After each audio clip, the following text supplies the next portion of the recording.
Bismillahirrahmanirrahim. Assalamualaikum warahmatullahi wabarakatuh. Apa khabar anak-anak semua? Cikgu harap sihat bersama keluarga tersayang.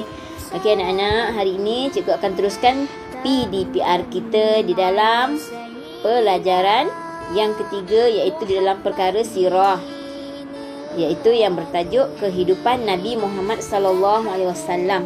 Sebelum ini cikgu telah menerangkan juga tajuk ini.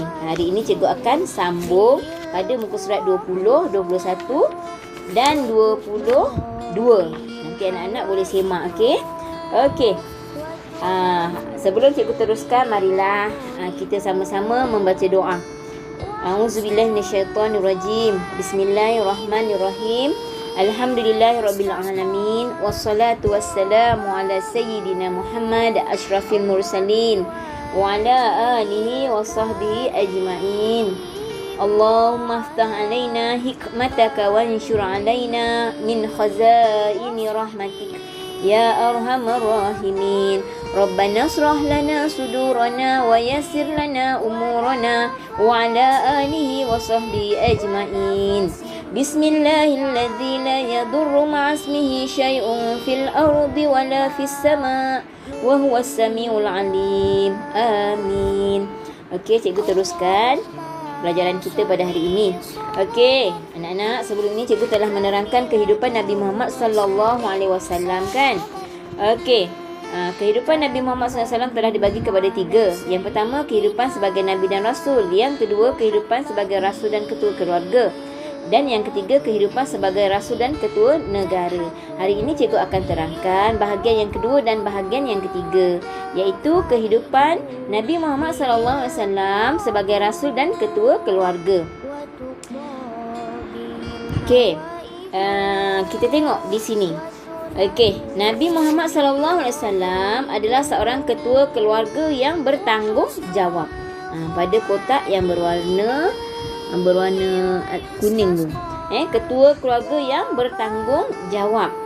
Okey, baginda telah berkahwin ketika umurnya 25 tahun. Ketika itu isteri Nabi bernama Sayyidatina Khadijah. Itulah isteri pertama Nabi. Okey, Nabi mempunyai keistimewaan yang telah diberikan oleh Allah Ta'ala, iaitu mempunyai 11 orang isteri. 11 orang isteri. Jadi keistimewaan ini hanya ada pada Nabi Muhammad sallallahu alaihi wasallam sahaja. Okey, dan Nabi juga mempunyai anak seramai 7 orang. Itu dia kehidupan Nabi sebagai Rasul dan Ketua Keluarga. Okey, kita lihat lagi. Apakah tanggungjawab Nabi Muhammad sallallahu alaihi wasallam sebagai ketua keluarga? Okey, tanggungjawab Nabi sebagai ketua keluarga, baginda akan memastikan yang pertama, ahli keluarga taat pada perintah Allah. Itu yang pertama yang Nabi Muhammad SAW tekankan kepada ahli keluarganya, iaitu yang pertama mestilah taat kepada perintah Allah. Kalau Allah suruh solat, solatlah. Kalau Allah suruh solat 5 waktu, buat. Jangan ada yang tinggal. Kalau Allah suruh puasa di dalam bulan Ramadan, kita kena buat. Itulah yang diterapkan kepada anak-anak dan isteri-isteri Rasulullah sallallahu alaihi wasallam. Itu yang menjadikan keluarga Nabi keluarga yang bahagia, keluarga yang harmoni, keluarga yang diberkati, yang diredai oleh Allah Ta'ala.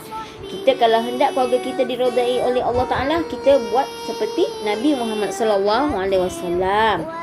Okey, apakah yang keduanya? Tanggungjawab yang keduanya, iaitu Nabi membahagikan masa sebaiknya dengan isteri-isterinya.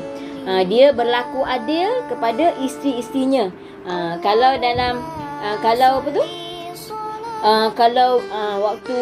waktu bermalam, contohnya di rumah isterinya, Nabi adil.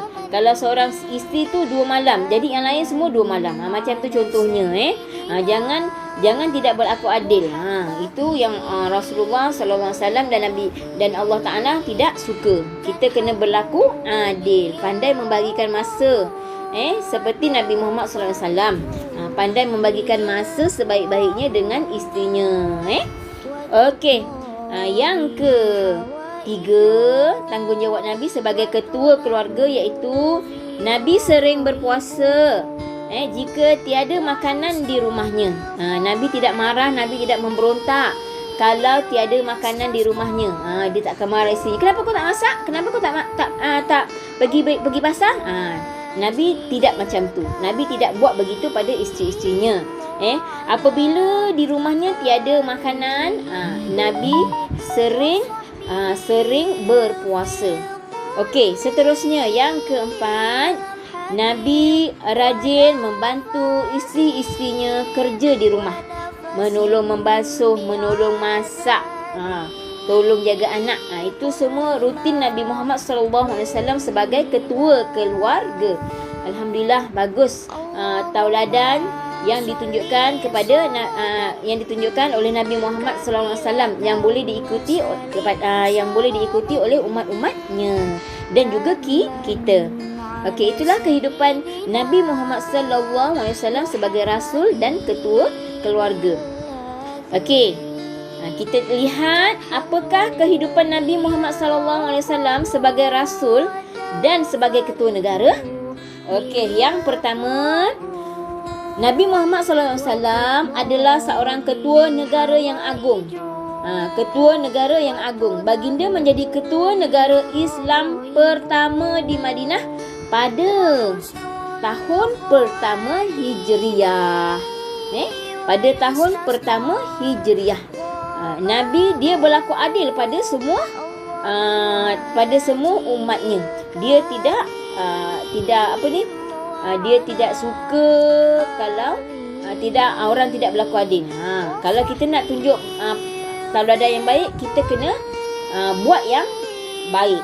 Jadi nanti yang lain akan mengikuti. Okey.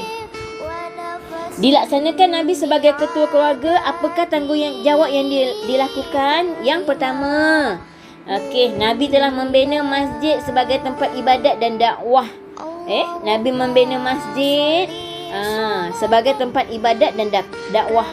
Yang kedua, Nabi telah mempersaudarakan kaum Muhajirin dan Ansar. Itu tanggungjawab dia sebagai ketua negara. Dan yang ketiga, Nabi mengadakan perjanjian dengan orang Yahudi di Madinah. Mengadakan perjanjian dengan orang Yahudi di Madinah. Sebab apa? Orang Yahudi ni dia orang kafir. Jadi kena ada perjanjian. Jangan menyakiti orang Islam. Okey, itu salah satulah perjanjiannya. Okey, kita lihat lagi. Okey, kita hendaklah mencontohi akhlak Nabi Muhammad SAW. Orang Islam hendaklah berusaha mencontohi akhlak Nabi Muhammad SAW dalam semua aspek. Kita kena terapkan dalam kehidupan kita seharian supaya kehidupan kita akan diberkati oleh Allah Ta'ala dan supaya Allah akan meredai setiap apa yang kita buat, apa yang kita lakukan. Kerana apa? Kerana Nabi Muhammad SAW adalah contoh tauladan yang paling terbaik, paling unggul. Berdasarkan firman Allah Ta'ala, di sini cikgu tunjukkan Okey, kita baca.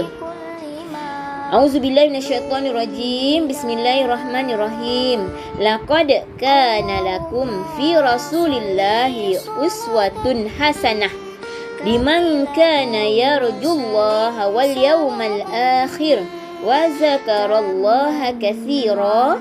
Daripada suratul Ahzab ayat 21 yang bermaksud, demi sesungguhnya adalah bagi kamu pada diri Rasulullah sallallahu alaihi wasallam itu contoh ikutan yang baik, iaitu bagi orang yang sentiasa mengharapkan keredaan Allah dan balasan yang baik hari akhirat, serta ia pula menyebut dan memperingati Allah banyak-banyak dalam masa ketika susah dan senang.